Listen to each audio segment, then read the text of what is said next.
আরে মামা তো এখনো ঘুম থেকে ওঠে নাই। কে? মামা নামাজের সময় হয়ে গেছে, ওঠো। দাঁড়াও। মামা নামাজের সময় হয়ে গেছে, চলো নামাজ পড়ে আসি।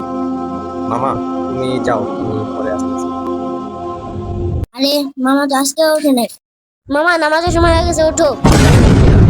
আজকে এর একটা বিট করতে হবে। আজকে পানির ভিতরে বিষ মিশিয়ে দিয়ে ওকে খাওয়াবো। আসো মামা, ভিতরে আসো, একটু শরবত খেয়ে তারপর যাবো। বসো এখানে। প্রতিদিন ডিস্টার্ব করা, খেলেই বুঝতে পারবি।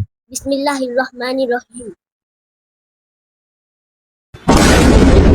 কি ব্যাপার মামা, তোমার কিছু হলো না? না তো মামা, আমি তো এই পানির ভিতরে বিষ মিশিয়ে দিয়েছিলাম। আমার আম্মু বলেছেন কোনো কিছু খাওয়ার আগে বিসমিল্লাহ বলে খেতে। আমি আমার ভুল বুঝতে পেরেছি। আচ্ছা ঠিক আছে, চলো যাই। বন্ধুরা, ভিডিওটি ভালো লাগলে একটি লাইক করে দিও।